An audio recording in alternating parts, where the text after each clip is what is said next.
Bismillahirrahmanirrahim.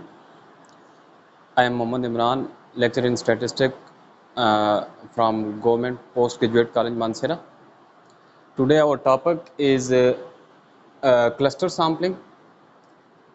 हम इसमें देखेंगे कि सबसे पहले तो क्लस्टर सैम्पलिंग है क्या, उसके बाद ये क्लस्टर्स क्या होते हैं और कब और कहाँ हम क्लस्टर सैम्पलिंग यूज़ करेंगे, फिर उसकी प्रैक्टिकल एग्जांपल भी आएगी और उसके बाद उसके एडवांटेजेस एंड डिसएडवांटेजेस। तो आज के टॉपिक में हम ये चीज़ें कवर करेंगे। फर्स्ट ऑफ ऑल हम अपने टॉपिक की तरफ जाते हैं। तो क्लस्टर सैम्पलिंग,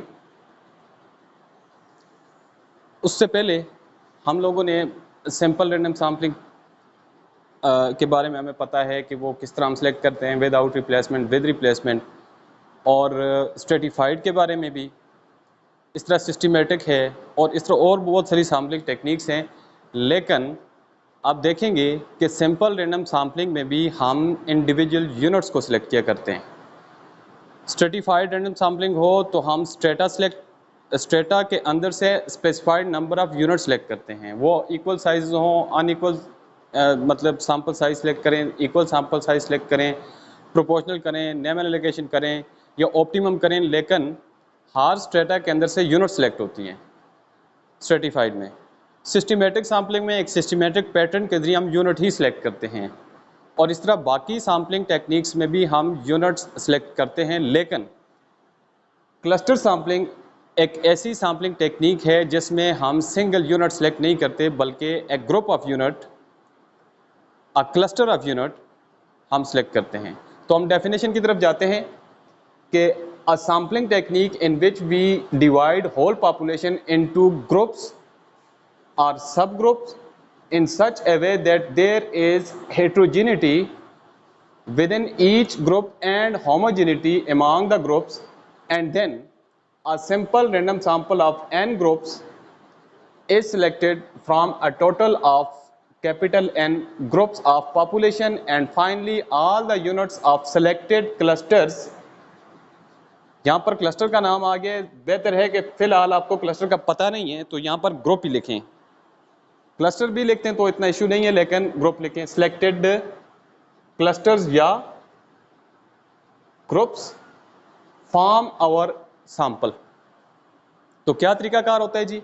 सबसे पहले हम जो हमारी पॉपुलेशन है उसको या तो नेचुरली वो डिवाइडेड होती है या हम खुद डिवाइड कर लेते हैं। किस में? ग्रुप्स में। सब ग्रुप्स भी किए जा सकते हैं, लेकिन सब ग्रुप वो फिर 2 स्टेज, 3 स्टेज, 4 स्टेज, वो आगे के जो हम लेक्चर्स करेंगे नेक्स्ट वीडियोस में तो वो हम उनको क्लियर करेंगे।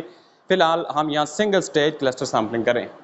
तो ग्रुप्स में डिवाइड करेंगे, लेकिन ग्रुप्स कैसे बनाएंगे? ग्रुप इस तरह बनाएंगे कि हर ग्रुप के अंदर यूनिट्स जो आए वो हेट्रोजेनिटी उनमें, यानी एक जैसी ना हो, डिफरेंट हो with respect to the variable of interest. जिस वेरिएबल को आप स्टडी करें उसके लिहाज से यूनिट्स क्या हो, डिफरेंट हो, यूनिट्स के बीच हेट्रोजेनिटी हो। लेकिन जो ग्रुप्स आप बनाएंगे, groups among the groups, groups के बीच में होमोजेनिटी आनी चाहिए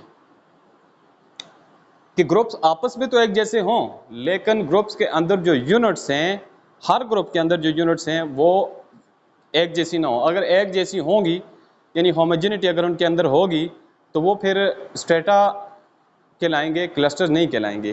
तो फिर क्या करते हैं कि जी हम जब ये काम हो जाता है, इसको क्लस्टरिफिकेशन कहा जाता है, क्लस्टर बनाना कहा जाता है। फिर टोटल नंबर ऑफ क्लस्टर, अगर पॉपुलेशन के अंदर n नंबर ऑफ क्लस्टर्स हैं तो हम सेलेक्ट करते हैं small n number of clusters का एक sample. Number of cluster select करते हैं, यूनिट सेलेक्ट नहीं करते। कि टोटल हमारे पास क्लस्टर्स हैं n, कुछ भी हो सकते हैं, उसमें स्मॉल n यानी कि sample size of small n number of cluster हम सेलेक्ट कर लेते हैं और जो सिलेक्टेड क्लस्टर्स होते हैं उनकी तमाम यूनिट जो है वो मिला के हमारा सैंपल बन जाता है। ये है क्लस्टर सैम्पलिंग। अब चलते हैं जी कि क्लस्टर क्या होता है। कि ऐसे ग्रुप या पार्टीशन पॉपुलेशन की, सच ग्रुप्स और partitions of population which are homogeneous to each other. Groups आपस में क्या हो, होमोजीनियस हो, but units in each group are heterogeneous are called clusters, कि हर ग्रुप के अंदर जो यूनिट्स हैं वो हेट्रोजीनिटी हो उनके अंदर, वो एक दूसरे से मुख्तलिफ हों, लेकिन ग्रुप्स अमॉन्ग द ग्रुप्स के होनी चाहिए, होमोजेनिटी होनी चाहिए। तो उसको ऐसे ग्रुप्स पॉपुलेशन के जो होंगे उनको हम कहेंगे जी क्लस्टर्स। और क्लस्टर बनाने की उसको जो ख़ास बात मद्देनज़र रखी जाती है कि पहली बात तो यह है कि वो नेबरिंग यूनिट से मिलकर बनना चाहिए, ताकि वो तमाम यूनिट कलेक्टिवली इकट्ठी अगर उनको कोई स्टडी करना चाहे या सर्वे करना चाहे तो उनका इकट्ठा सर्वे करना आसान हो। तो हम क्लस्टर किस बेस पे बनाते हैं? Clusters are usually form by grouping the neighbouring units which can be easily surveyed together. ऐसी करीब तरीन जो नेबरिंग यूनिट्स हैं उनको इकट्ठा कर लिया जाए, एक क्लस्टर बना लिया जाए जिनको इकट्ठा सर्वे करना आसान हो। लेकिन इस बात का खास ख्याल रखें कि आप ये बात पूरी करें लेकिन होमोजेनिटी और हेट्रोजेनिटी वाली बात पूरी न हो तो वो क्लस्टर नहीं होगा। ये भी ख्याल रखें कि जी आप जो ग्रुप बना रहे हैं, क्लस्टर बना रहे हैं, क्लस्टर के अंदर जो यूनिट्स हैं वो हेट्रोजीनियस हों, उनके अंदर हेट्रोजेनिटी होनी चाहिए, मुख्तलिफ यूनिट हों, लेकिन क्लस्टर्स के अमॉन्ग होमोजेनिटी होनी चाहिए। तो ये क्लस्टर की बेसिक डेफिनेशन है। इस रूल को वायलेशन, अगर इसकी वायलेशन होगी या फिर मतलब होमोजेनिटी अमॉन्ग द क्लस्टर्स ना होनी चाहिए, अगर ना हो तो heterogeneity between the unit in each cluster होनी चाहिए, अगर ना हो तो आपकी क्लस्टर सैम्पलिंग जो होंगे, जो आप करेंगे इस सूरत हाल में वो एफिशिएंट नहीं होगी, उसके रिजल्ट्स जो होंगे वो रिलायबल नहीं होंगे। एग्जाम्पल में हम देखते हैं कि एग्जाम्पल को करने के लिए सबसे पहले आप अपना वेरिएबल इंट्रोड्यूस करें और पॉपुलेशन इंट्रोड्यूस करें। तो वेरिएबल हम रख लेते हैं कि जी हाइट। सबसे पहले पॉपुलेशन करते हैं कि गवर्नमेंट पोस्ट ग्रेजुएट कॉलेज मानसरा के जो BS के स्टूडेंट्स हैं वो हमारी पॉपुलेशन है। और वेरिएबल ऑफ इंटरेस्ट जो है वो हम कंसिडर कर लेते हैं कि हाइट ऑफ द स्टूडेंट। अब इसमें क्लस्टर सैम्पलिंग हम कैसे करेंगे? तो मैं लिखता हूं पॉपुलेशन हमारे पास क्या है कि जी BS students of GPGC Mansehra, government post graduate college Mansehra के जो BS के स्टूडेंट्स हैं वो हमारी पॉपुलेशन है। और इसके बाद हम वेरिएबल ऑफ इंटरेस्ट क्या है कि वेरिएबल ऑफ इंटरेस्ट हम रख लेते हैं जी हाइट ऑफ द स्टूडेंट्स। तो वेरिएबल हम रख लेते हैं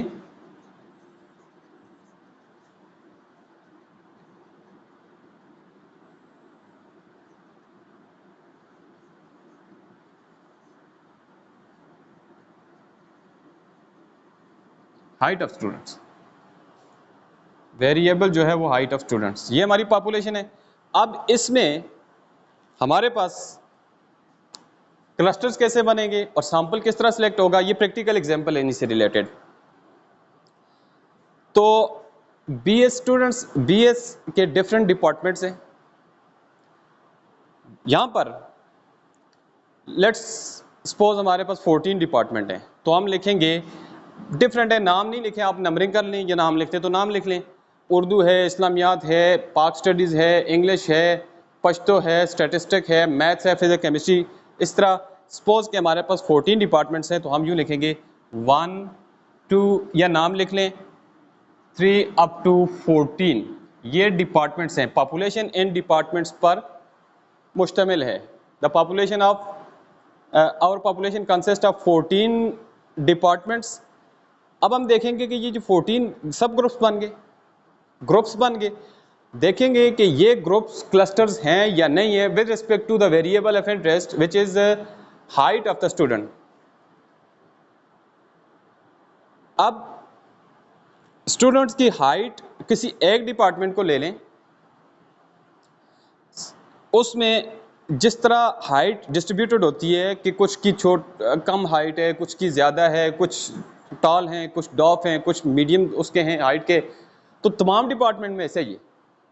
ऐसा नहीं है ऐसा नहीं है कि उर्दू में जो स्टूडेंट्स एडमिट हो रहे हैं वहाँ पर जो डिपार्ट उनके कद छोटे हैं, ऐसा नहीं है। या इंग्लिश वाले जो हैं उनके कद बड़े हैं सबके, ऐसा भी नहीं है। यानी ये ग्रुप्स के अंदर होमोजेनिटी है। ये डिपार्टमेंट्स, इनको ग्रुप कंसिडर कर लें, इनके अंदर होमोजेनिटी है। जिस तरह की हाइट डिस्ट्रीब्यूटेड है स्टूडेंट्स के बीच डिस्ट्रीब्यूटेड है उर्दू की, इस तरह इस्लामियात की है, इसी तरह दूसरे डिपार्टमेंट्स की है। लेकिन हर डिपार्टमेंट के अंदर जो स्टूडेंट्स की हाइट है वो हेटेरोजेनियस है, उनके अंदर हेटेरोजेनिटी है। क्यों? वो इस वजह से है कि जी स्टूडेंट्स की कुछ बड़े हैं, एक डिपार्टमेंट की बात कर रहा हूँ, कुछ बड़े हैं कुछ छोटे हैं, इसी तरह दूसरे में भी ऐसे ही है, कुछ की हाइट ज़्यादा है कुछ की कम है, कुछ मीडियम। There is हेटेरोजेनिटी। तो दोनों कंडीशन के एतबार से ये जो 1 से लेकर 14 तक डिपार्टमेंट हैं ये बन जाते हैं क्लस्टर्स। अब total number of clusters, n number of cluster which is equal to 14। Our population consists of 14 clusters, and we have to select a specified number of clusters from these 14 clusters. Let's say n, small n is equal to 4. We have to select 4 clusters from these n is equal to 14 clusters using simple random sampling. This whole process is called cluster sampling. Although simple random sampling is used in cluster sampling, but overall this is cluster sampling. तो अब ये 14 जो clusters हैं population clusters, उसमें से 4 cluster select करेंगे। आप जहन में रखें, ध्यान में रहे कि आप नंबर ऑफ क्लस्टर सेलेक्ट करें, नंबर ऑफ यूनिट सेलेक्ट नहीं करें। ग्रुप ऑफ यूनिट सेलेक्ट करें, इंडिविजुअल यूनिट सेलेक्ट नहीं करें। तो 4 क्लस्टर हमने सेलेक्ट कर लिए। लेट्स से वो रैंडमली सेलेक्ट हुए, तो चौथा सेलेक्ट हो गया, 9वां सेलेक्ट हो गया, 9th cluster, 11th cluster and 13 cluster. ये 4 क्लस्टर हमारे पास सेलेक्ट हो गए। रैंडमली ड्रॉ करेंगे using any suitable method of simple random sampling, कि वो रैंडम नंबर टेबल से भी कर सकते हैं आप, या वो जो कुरानंदाजी का तरीका होता है गोल्ड फिश बाउल मेथड और एनी अदर मेथड। तो 4 क्लस्टर जो है वो आपने सेलेक्ट कर लिए, 4th cluster, 9th cluster, 11th cluster and 13th cluster. इनके बजाय इनके नाम भी लिखे जा सकते हैं, तो नाम से भी कर सकते हैं, वैसे इनको लेवल भी किया जा सकता है 1 2 3 अप टू 14। अब ये जो 4 क्लस्टर सेलेक्ट हुए हैं, इन चारों क्लस्टर की यूनिट्स सारी इनमरेट होंगी, वो हमारी सैंपल का हिस्सा होंगी। और उसके बाद जो वेरिएबल जो आप जो भी मेजर करना है, उसका मीन है, वेरियंस है, स्टैंडर्ड डेविएशन है, या एनीथिंग विच यू नीड, जो आपको ज़रूरत है वो हम करेंगे। तो ये है क्लस्टर सैम्पलिंग। अब उसके बाद के नेक्स्ट हमारा ये प्रैक्टिकल एग्जांपल थी इसकी। उसके बाद हम क्लस्टर सैम्पलिंग क्यों यूज़ करते हैं, क्यों इस्तेमाल करते हैं, why we use cluster sampling. तो उसकी चंद एक बुनियादी कंडीशंस हैं या सिचुएशंस हैं जिसमें क्लस्टर सैम्पलिंग जो है वो बेस्ट है, या फिर जिसमें सिर्फ और सिर्फ क्लस्टर सैम्पलिंग ही यूज़ की जा सकती है, बाकी सैम्पलिंग प्रोसीजर्स इस्तेमाल नहीं किए जा सकते। तो first of all, when sampling frame is not available, जब आपके पास सैम्पलिंग फ्रेम अवेलेबल ना हो। अब सैम्पलिंग फ्रेम क्या है कि दरअसल वो पॉपुलेशन यूनिट्स ही होती हैं, लेकिन लिस्ट ऑफ, हम सैम्पलिंग फ्रेम को यूँ डिफाइन करेंगे कि the list of all population unit from which the sample is from which a sample is has to be drawn, कि उन तमाम पॉपुलेशन यूनिट्स की लिस्ट जिसके अंदर से आपने सैंपल सेलेक्ट करना है इज कॉल्ड सैम्पलिंग फ्रेम। अगर सैम्पलिंग फ्रेम अवेलेबल ना हो, list of all population units आपके पास अवेलेबल ना हो, तो चूँकि सिंपल रैंडम सैम्पलिंग में भी आप यूनिट ड्रॉ करते हैं, यूनिट सेलेक्ट करते हैं, सिस्टमेटिक सैम्पलिंग हो तो भी यूनिट्स ही सिलेक्ट होती हैं, गो के दोनों के मेथड्स अलग हैं, प्रोसीजर अलग हैं, लेकिन at the end selection unit ही की होती है। स्ट्रेटिफाइड सिंपल रैंडम सैम्पलिंग में भी आप स्ट्रेटा होते हैं, लेकिन स्ट्रेटा के अंदर से आप हर स्ट्रेटा के अंदर से आप यूनिट्स को सिलेक्ट करते हैं, वो equal number of unit select करें, unequal number of unit select करें, प्रोपोर्शनल एलोकेशन हो या जो भी हो, लेकिन सेलेक्ट यूनिट ही होती है। और बाकी भी सैम्पलिंग टेक्निक्स जो होती हैं वो उनके अंदर यूनिट सेलेक्ट होती हैं, लेकिन यूनिट की लिस्ट आपके पास अवेलेबल नहीं है। ऊपर लिखा हुआ है सबसे पहले कि sampling frame is not available. उस सूरत में सिर्फ और सिर्फ आपके पास एक ही ऑप्शन बच जाता है कि क्लस्टर सैम्पलिंग को यूज़ करें। इसमें सैम्पलिंग फ्रेम की आपको ज़रूरत नहीं पड़ती। क्यों? कि आपको ग्रुप ऑफ यूनिट्स का पता हो, नंबर ऑफ यूनिट्स या तमाम यूनिट की लिस्ट ना भी हो तो आप अपना सैंपल सेलेक्ट कर सकते हैं। तो आपने ग्रुप ऑफ यूनिट यानी कि क्लस्टर्स वही सिलेक्ट करने होते हैं, यूनिट पे तो जाना नहीं है, तो आपका सैंपल सेलेक्ट हो सकता है। तो दूसरा कब यूज करेंगे? अगर even if sampling frame is available but population is large, अगर पॉपुलेशन सैम्पलिंग फ्रेम आपके पास अवेलेबल है लेकिन पॉपुलेशन बहुत बड़ी है and units are scattered are dispersed, और यूनिट बहुत दूर दराज है कि उन तक अप्रोच करना मुश्किल है या नामुमकिन है, तो this will require a lot of travel expenditures, कि आपको दूर दराज की यूनिट को अप्रोच करने के लिए या उन तक पहुंचने के लिए और उनसे डेटा कलेक्ट करने के लिए आपको बहुत ज़्यादा एक्सपेंडिचर यानी कॉस्ट आएगी, ट्रेवलिंग कॉस्ट आएगी, और मुख्तलिफ़ किस्म की टायरसम भी है, टाइम कंज्यूमिंग भी है और कॉस्ट भी है। तीनों फैक्टर इन्वॉल्व हैं इसमें डेटा कलेक्ट करने के लिए। Cluster sampling is easy to use. इस सूरत हाल में क्लस्टर सैम्पलिंग इस्तेमाल करना आसान है एंड इकोनॉमिकल। खास बात यह कि इकोनॉमिकल है। क्लस्टर सैम्पलिंग यहां पर कॉस्ट को रिड्यूस करेगी, कम करेगी और बहुत कम करेगी। इन सच सिचुएशन यानी इस किस्म की सिचुएशन में आपके पास क्लस्टर सैम्पलिंग दो एडवांटेजेस आपको देती है कि वो एक तो यूज करना आसान है और दूसरा ये कि इकोनॉमिकल होती है। तीसरा, when information is required for groups of units mean clusters instead of individual units, कि आपको ग्रुप ऑफ यूनिट्स के मतलब इंफॉर्मेशन रिक्वायर्ड है, सिंगल यूनिट्स के मतलब नहीं है। मसलन आपको हाउस होल्ड के मतलब इंफॉर्मेशन रिक्वायर्ड है, ना कि इंडिविजुअल्स के मतलब, यानी पर्सन टू पर्सन आपको इंफॉर्मेशन नहीं चाहिए। आपको हाउस होल्ड बजट चाहिए। फॉर एग्जांपल आपका जो वेरिएबल ऑफ इंटरेस्ट है वो हाउस होल्ड बजट कि मंथली जो बजट है किसी भी घर का वो कितना है, ना कि हर आदमी का पर्सनल बजट चाहिए। तो इस सूरत में आप क्लस्टर सैम्पलिंग यूज़ करेंगे, हाउस होल्ड सेलेक्ट करेंगे, मतलब इंडिविजुअल्स या पर्सन जो इंडिविजुअल्स उनको सिलेक्ट नहीं करेंगे। ठीक है, तो जब ग्रुप ऑफ यूनिट्स के मतलब आपको इन्फॉर्मेशन रिक्वायर्ड है तो group of unit he select किए जाएंगे, और ग्रुप ऑफ यूनिट की सिलेक्शन जो होती है वो क्लस्टर सैम्पलिंग है। तो उस सूरत में आपको क्लस्टर सैम्पलिंग ही इस्तेमाल करनी पड़ेगी।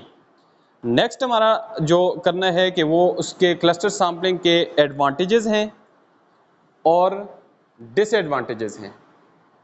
एडवांटेजेस ऑफ क्लस्टर सैम्पलिंग में सबसे पहला एडवांटेज जो है वो कन्वीनियंट एंड इकोनॉमिकल, कि क्लस्टर सैम्पलिंग कन्वीनियंट है यानी इसका यूज़ करना बड़ा आसान है, और इकोनॉमिकल सबसे बड़ा एडवांटेज ये है कि इकोनॉमिकल है। कि बाकी जो सैम्पलिंग प्रोसीजर है जैसे मैंने पहले बता दिया है कि उनमें यूनिट सेलेक्ट होती हैं और हर एक यूनिट को पहुंचना और उससे डाटा कलेक्ट करना, उसमें अगर यूनिट डिस्पर्स्ड हैं या नहीं भी हैं फिर भी यूनिट्स तक पहुंचना है आपने। यहाँ पर एक क्लस्टर की सिलेक्शन करते हैं तो उस क्लस्टर के अंदर जितनी भी यूनिट्स हैं वो सिलेक्ट हो जाती हैं, लेकिन वहाँ पर आप लोगों को हर यूनिट तक पहुँचना है। एक क्लस्टर के अंदर अगर 50 यूनिट्स हैं तो एक उधर 5 टाइम आपका एक्सपेंडिचर बढ़ जाएगा, क्योंकि 50 यूनिट 1 बाय 1 अगर सेलेक्ट करते हैं, यहाँ पर वही 50 एक क्लस्टर में आ जाएंगी। तो आपका जो एक्सपेंडिचर्स हैं वो बहुत कम आएंगे किसकी, जब आप क्लस्टर सैम्पलिंग यूज़ करेंगे as compare to the other sampling techniques. तो दूसरा जो है वो इसका एडवांटेज है कि the loss in efficiency is likely to be balanced by reduction in cost, जो कि बेसिकली पहली की तरह है, लेकिन यहाँ पर एक डिसएडवांटेज भी साथ ही मेंशन हो गया है कि ये इसकी एफिशिएंसी जो है वो एफिशिएंट नहीं होती बाकी as compare to the other sampling techniques. उसकी ख़ास वजह है जो कि लेटर ऑन डिस्कस होगा, लेकिन वो एफिशिएंसी का जो लॉस होता है उसको बैलेंस वो हो जाता है, likely to be balanced by reduction in cost, के वो उसको हम कंप्रोमाइज़ कर लेते हैं वो इस वजह से कि जी कास्ट में रिडक्शन हो जाती है, हमारी कास्ट बहुत कम आती है इस सूरत में। तीसरा जो एडवांटेज है, in many of the situations only cluster sampling is applicable or best to use while other sampling techniques do not। कि बहुत सारी ऐसी सूरत हाल हैं, सिचुएशंस हैं जिसमें सिर्फ और सिर्फ क्लस्टर सैम्पलिंग ही इस्तेमाल की जा सकती है या क्लस्टर सैम्पलिंग ही इस्तेमाल करना सबसे बेहतरीन होता है बाकी सैम्पलिंग टेक्निक की निस्बत। तो इसमें एक सिचुएशन तो पहले भी इसी लेक्चर में पहले डिस्कस हो चुकी है कि जब आपके पास सैम्पलिंग फ्रेम अवेलेबल ना हो तो यूनिट्स की सिलेक्शन आपके पास पॉसिबल नहीं होती। उस सूरत में आप सिर्फ और सिर्फ क्लस्टर सैम्पलिंग की इस्तेमाल कर सकते हैं। और दूसरी सूरत हाल जो उसी में आपका है कि अगर आपके पास पॉपुलेशन साइज बड़ा हो, बहुत बड़ी पॉपुलेशन हो और units are scattered and dispersed, तो आप लोगों का बाकी प्रोसीजर जो सैम्पलिंग टेक्निक्स है उसमें इस्तेमाल हो सकती हैं। ऐसा नहीं है कि हो नहीं सकती, लेकिन वो बहुत ज़्यादा टाइम कंज्यूम होंगी, टायरसम होंगी, यानी कि बहुत ज़्यादा थका देने वाला काम होगा। एंड द मोस्ट इम्पॉर्टेंटली उसमें एक्सपेंडिचर आपके बहुत ज़्यादा आएंगे, आपकी कास्ट बहुत ज़्यादा बढ़ेगी। जबकि अगर उस सूरत हाल में आप क्लस्टर सैम्पलिंग यूज़ करेंगे तो which will be best sampling technique in that situation. ये तीन इसके एडवांटेजेस हैं। डिसएडवांटेजेस, पहला कि this sampling technique is comparatively less efficient then sampling of individual units.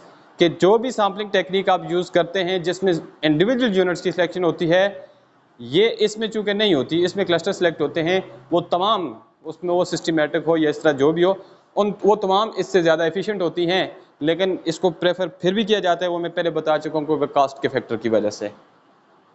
दूसरा कि एफिशिएंट तो नहीं है, ये तो पहला डिसएडवांटेज है। दूसरा इसका डिसएडवांटेज ये है कि efficiency of cluster sampling is likely to decrease with increase in cluster sizes. Cluster sampling में जो क्लस्टर्स के साइजेज जितने ज़्यादा होंगे, जितने बड़े होंगे, पॉपुलेशन के क्लस्टर के साइज जितने ज़्यादा होंगे, क्लस्टर के साइजेज जो ही बढ़ेंगे तो इसकी एफिशिएंसी कम होगी। इसकी वजह क्या है, क्यों कम होगी? उसकी बुनियादी वजह यह है कि आपके क्लस्टर साइजेस बढ़ेंगे तो नंबर ऑफ़ क्लस्टर्स कम होंगे। फ़र्ज़ करें आपके क्लस्टर साइजेस बहुत बड़े हैं और क्लस्टर्स हैं 10, तो 10 में से आप सैंपल सेलेक्ट करते हैं, साइजेस बड़े हैं तो आप 5 क्लस्टर तो सेलेक्ट नहीं कर सकते क्योंकि साइजेस बड़े हैं, आपका सैंपल साइज़ बढ़ जाएगा। सैंपल साइज़ बढ़ेगा तो आपके सारी चीज़ें, आपकी लेबर बढ़ेगी, आपकी कास्ट बढ़ेगी, आपका टाइम ज़्यादा कंज्यूम होगा, आपका बहुत ज़्यादा लेबरिश जॉब हो जाएगी और उसमें एडिटिंग की एरर के चांस भी ज़्यादा हैं और नॉन रिस्पांस भी हो सकता है। तो आप सैंपल साइज छोटा रखेंगे। सैंपल इसीलिए सिलेक्ट किया जाता है कि आप कम टाइम में, कम वक्त में, कम कास्ट में और कम मेहनत में आप अपने डिज़ायर रिज़ल्ट हासिल कर लें। तो आप अगर 10 बड़े बड़े क्लस्टर्स आपके पास हैं, साइजेस में बड़े हैं और आप 2 सेलेक्ट कर लेते हैं तो 8 की रिप्रेजेंटेशन नहीं है, 2 की है। तो जो लॉस ऑफ इंफॉर्मेशन है वो 8 से जो आपको इंफॉर्मेशन मिलनी थी वो नहीं है।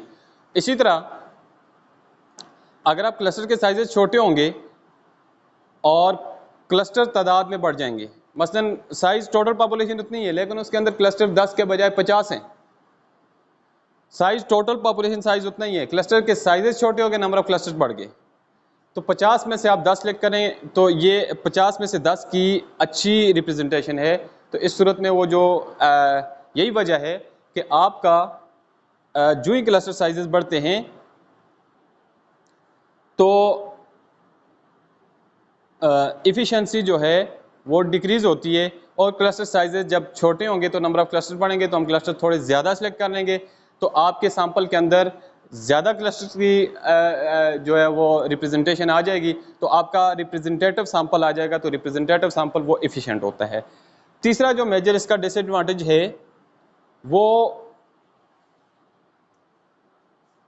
This sampling technique ignore some portion. वही बात हो चुकी है पहले कि कुछ एक पॉपुलेशन का पोर्शन वो टोटली इग्नोर हो जाता है कि कुछ एक क्लस्टर में से कुछ क्लस्टर्स की बिल्कुल भी रिप्रेजेंटेशन नहीं है सैंपल के अंदर। जो क्लस्टर सेलेक्ट नहीं हुआ उसकी बिल्कुल भी रिप्रेजेंटेशन नहीं है सैंपल के अंदर, जो सिलेक्ट हुआ उसकी सारी यूनिट्स आ जाएंगी। तो ये इसका ड्रॉबैक है।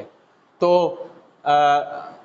चूँकि उसकी रिप्रेजेंटेशन कुछ पोर्शन पॉपुलेशन का नेगलेक्ट हो जाता है और उसकी रिप्रेजेंटेशन पॉपुलेशन के अंदर सैंपल के अंदर नहीं होती तो ये फिर प्रोबेबली जो आपके पास सैंपल सेलेक्ट हो वो सैंपल बेस्ट रिप्रेजेंटेटिव ना हो पॉपुलेशन का, ये इसका एक तीसरा डिसएडवांटेज है। आज के लेक्चर में इतना ही कि आपने देखा कि हमने क्लस्टर सैम्पलिंग और उसके बाद हमने देखा क्लस्टर्स क्या होते हैं, फिर उसकी प्रैक्टिकल एग्जांपल हमने की, और उसके बाद हमने ये भी देखा कि क्लस्टर्स हम क्लस्टर सैम्पलिंग क्यों इस्तेमाल करते हैं, क्यों यूज़ करते हैं, और उसके बाद क्लस्टर सैम्पलिंग के एडवांटेजेस एंड डिसएडवांटेजेस। इंशाल्लाह मिलते हैं नेक्स्ट वीडियोज़ में और नेक्स्ट लेक्चर के साथ। टिल देन अल्लाह हाफिज़।